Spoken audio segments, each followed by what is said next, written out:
اعوذ باللہ من الشیطان الرجیم بسم اللہ الرحمن الرحیم سورہ حج آیت نمبر 28۔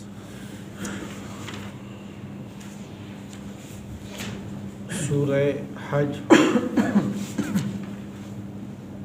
کل کے درس میں جو آیات ذکر ہوئی تھی اس میں ایک تو مسجد حرام کے متعلق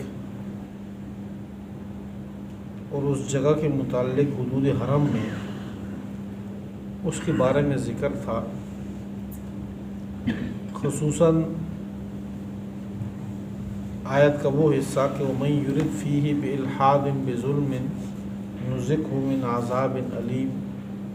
ویسے تو اللہ تعالیٰ کا اصول اور ضابطہ ہے کہ جو بندہ گناہ کا ارادہ کرے تو گناہ لکھا نہیں جاتا جب تک کہ گناہ بندہ کرے نہیں، اور اگر بندہ نیکی کا ارادہ کر لے تو نیکی لکھ دی جاتی ہے، اس ارادے کی نیکی لکھ دی جاتی ہے، باقی اگر نیکی کر لے تو اس کا ثواب الگ سے لکھا جاتا ہے۔ ارادہ کرنے پہ بندے کو گناہ کا اگر ارادہ کر لے تو گناہ لکھا نہیں جاتا، لیکن حدود حرم میں اگر کوئی بندہ گناہ کا ارادہ بھی کر لے تو وہ گناہ لکھا جاتا ہے اس کا۔ اور اللہ فرماتے ہیں وَمَن يُرِدْ فِيهِ بِإِلْحَادٍ، جو بندہ حدود حرم کے اندر کوئی ظلم کوئی الحاد کا ارادہ بھی کر لے نُذِقْهُ مِنْ عَذَابٍ أَلِيمٍ، تو وہاں اور ارادے گناہ کے ارادے کے اوپر بھی ہم اس کو دردناک عذاب دیں گے۔ یہ کل کی آیات تھی۔ دوسرا اس میں حضرت ابراہیم علیہ السلام کو حکم تھا کہ آپ لوگوں میں اعلان کر دو حج کا۔ جب بیت اللہ کی تعمیر سے وہ فارغ ہوئے تو آپ کو حکم ہوا کہ آپ اعلان کر دو۔ انہوں نے عرض کیا کہ اللہ یہاں کون ہے سننے والا؟ تو فرمایا کہ آپ اعلان کر دو، سنانا پہنچانا میرا کام ہے۔ روایت میں ایسے لکھا ہے کہ جس بندے نے حضرت ابراہیم علیہ السلام کی آواز پر لبیک کہا تو وہ بندہ جائے گا حج عمرہ کرنے کے لیے۔ یعنی اللہ جل شانہ نے ان کی آواز کو نہ صرف جو اس وقت موجود زندہ لوگ تھے بلکہ جو ان آئندہ آنے والی نسلیں جو ان کی روحیں عالم ارواح میں تھی ان تک بھی ان کا یہ اعلان پہنچایا وَأَذِّن فِي النَّاسِ بِالْحَجِّ لِيَشْهَدُوا مَنَافِعَ لَهُمْ،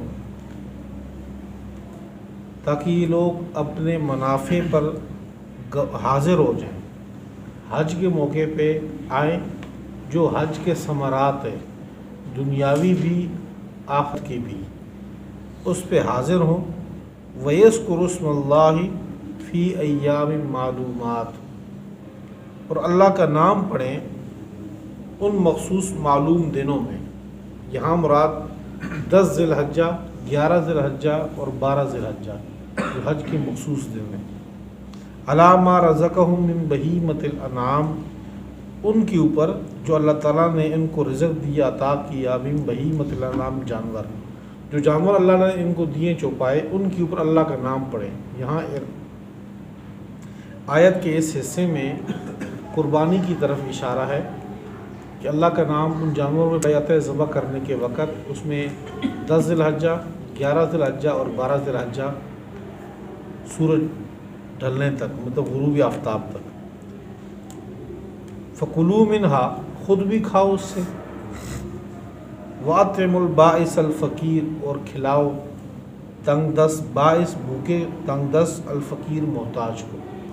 یعنی جو جانور تم ذبح کرتے ہو قربانی میں، خواہ وہ حج کے وقت پہ وہاں پہ حدود حرم میں ذبح ہو یا وہ یہاں پر ذبح ہو حدود حرم سے باہر، جو عام لوگ حاجی نہیں ہیں لیکن اپنے اپنے گھروں میں قربانی کر رہے ہیں تو یہاں پر بھی ذبح کر رہے ہیں تو اس سے خود بھی کھا سکتے ہیں، اور محتاج اور فقیر جو بھوکے ہیں ان کو بھی تنگ دست ہے ان کو بھی کھلا سکتے ہیں۔ ثم لیغزو تفسہم، پھر چاہیے کہ اس کے بعد تم اپنے میل کچیل کو دھو لو، دور کر دو۔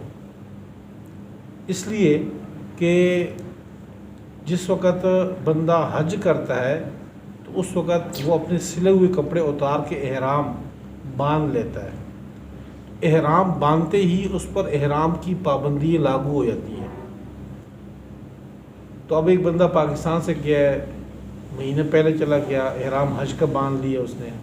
پیچھے ہم نے دوسرے پارے کے اندر حج کی اقسام دی، حج قران، حج تمتع اور حج افراد. یہ 3 قسم کے حج ہو سکتے ہیں، وہ ہم نے وہاں پہ پڑھا تھا دوسرے پارے میں. تو ایک بندے نے 10 دن پہلے ہی احرام باندھ لیے، کسی نے مہینے پہلے احرام باندھ لیے، کسی نے بعض اوقات ایسے بھی ہے کہ کسی نے 2 مہینے پہلے احرام باندھ لیتے ہیں. اب 2 مہینہ پہلے یا 10 دن پہلے ہی ایک بندے نے احرام باندھا تو اس کے اوپر احرام کی پابندی لاگو ہو گئی کہ اس میں وہ خوشبودار کوئی چیز استعمال نہیں کر سکتا، اس میں بال نہیں کاٹ جسم کے کسی بھی حصے کے، اسی طرح ناخن نہیں کاٹ سکتا. تو صابن بھی نہیں، جو خوشبو والا وہ نہیں استعمال کر سکتا. تو یہ چیز سر کو نہیں ڈھانپ سکتا، سلے ہوئے کپڑے نہیں پہن سکتا. اس طرح وہ جوتے جو اس کے جو اوپر ابھری ہوئی ہڈی ہے وہ چھپا لے وہ نہیں پہن سکتا. تو وہ ہوائی چپل جسے ہم کہتے ہیں وہ پہن سکتا ہے. تو یہ پابندی ہے بڑی سخت. تو اس وقت تک جو ہے وہ اسی طرح رہے گا. اللہ فرماتے ہیں کہ جب آپ قربانی کر لو، 10 ذی الحجہ کو جب قربانی ہوتی ہے تو قربانی ہوتے ہی اس کے بعد حاجی جو ہے بال جو ہے وہ سر کے منڈوائے گا. سر کے بال منڈوا کے باقی اس کو اب اجازت ہو گئی کہ آپ جو ہے اب باقی چیزیں احرام کی پابندیاں کھل گئی یہاں پہ سوائے بیوی کے.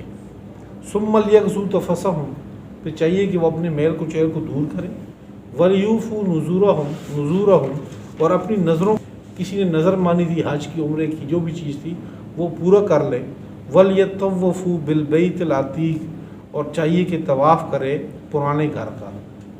ایک تو بیت العتیق، عتیق کہتے ہیں پرانا گھر ہے.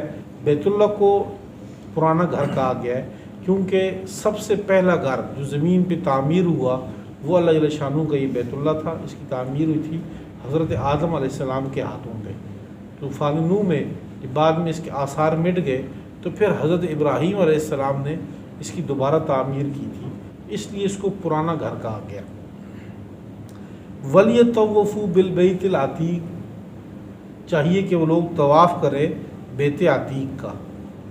اب یعنی اس آیت میں 3 چیزیں آئی ہیں، ایک تو قربانی کا، اس سے پچھلی آیت کا، پھر اس کے بعد آ گیا نہانے کا، حلق کا، سر منڈوانے کا، اور ساتھ تیسری چیز آ گئی یہاں پہ طواف کا. یہ قربانی کے جو دن ہوتا ہے 10 ذی الحجہ وہاں پہ، تو یہ ترتیب سے ہوتے ہیں سارے کام.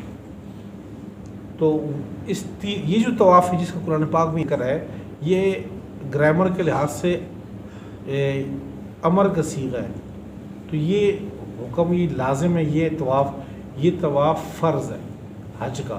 حج کے صرف 2 ہی فرائض ہیں، ایک فرض وقوف عرفہ ہے، ایک فرض ہے طواف زیارت. باقی اس کے واجبات ہیں، شرائط ہیں حج کے، وہ فرض نہیں ہے. فرض صرف یہ 2 چیزیں ہیں.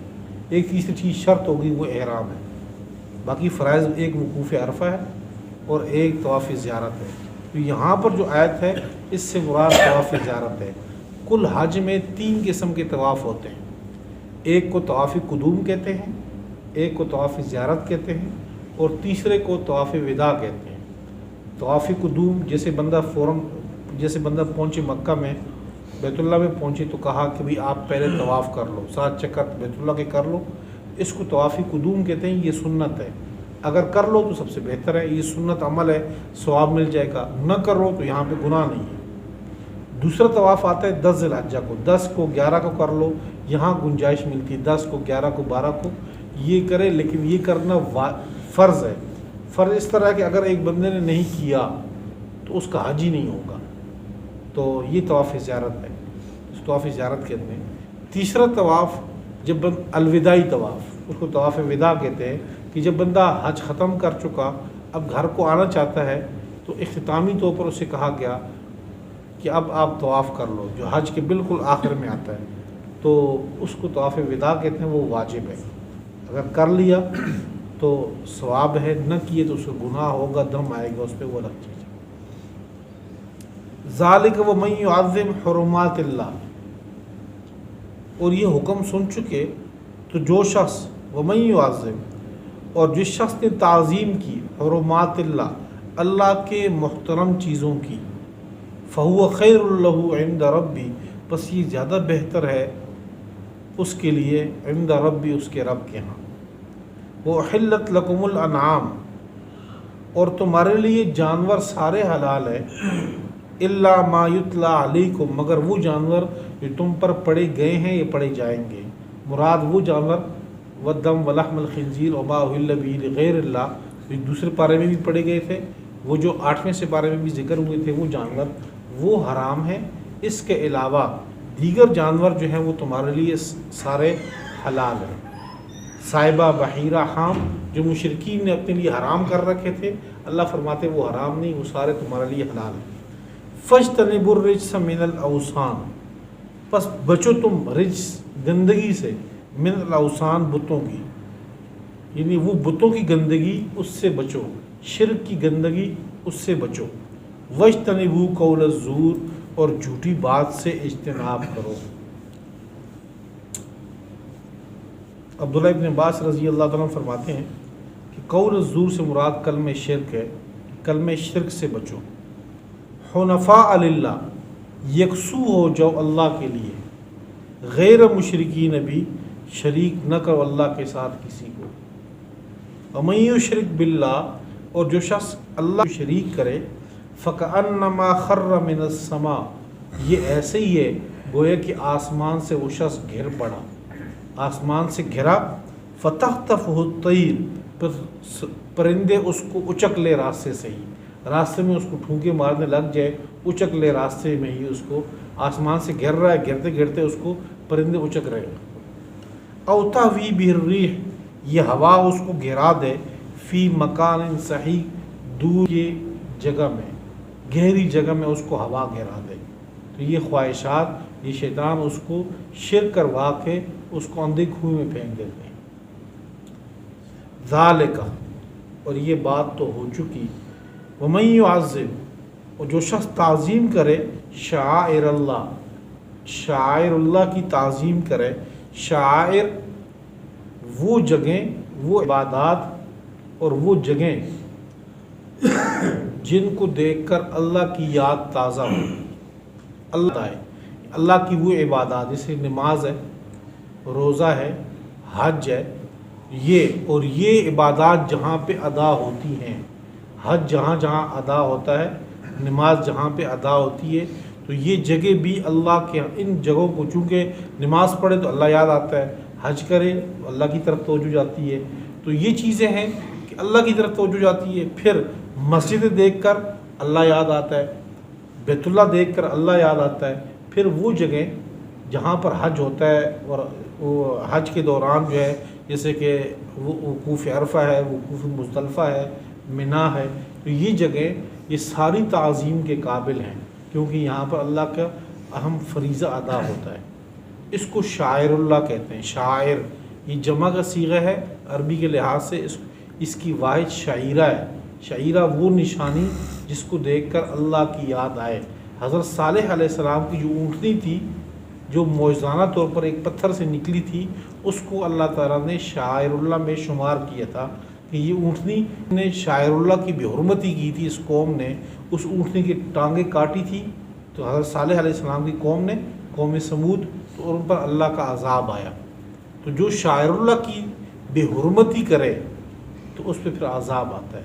اللہ فرماتے ہیں جو بندہ شاعر اللہ کی تعظیم کرے، فإنہا من تقوی القلوب، بس یہ بات دل کے تقوی سے ہے، وہ متقی اور پرہیزگار ہے، اس کا دل کا خوف ہوگا تو وہ شاعر اللہ کی تعظیم کرے گا۔ جیسے داڑھی دیکھ کر، یہ اللہ کی پیارے پیغمبر کی سنت ہے، ہم کہہ سکتے ہیں کہ یہ شاعر اللہ میں سے ہے۔ اگر کوئی کہے کہ مجھے داڑھی دیکھ کر مجھے فرعون یاد آتا ہے، تو یہ گویا کہ اس کی تعظیم بے حرمتی ہو رہی ہے۔ ایک ہوتا ہے کہ بندہ نماز نہیں پڑھے، نہ آئے، وہ الگ سے گناہ ہے، اور ایک بندہ آئے مسجد کی بے حرمتی شروع کر دے تو وہ الگ سے گناہ ہے۔ دو چیزیں الگ الگ ہوتی ہیں۔ وَلَكُمْ فِيهَا مَنَافِعُ، بے شک تمہارے لیے فیہا، اس جانوروں میں، ان جانور کی قربانی میں منافع ہیں، تمہارے لیے اس جانور میں منافع ہیں، الی اجل مسمى، ایک وقت مقرر تک، ثم محلها، پھر اس کا اترنا ہے، پہنچانا ہے، الی البیت العتیق، پرانی جگہ میں۔ آیت میں اشارہ ہے ان جانوروں کی طرف جو جانور قربانی میں اللہ کے نام پہ نامزد ہو جائیں۔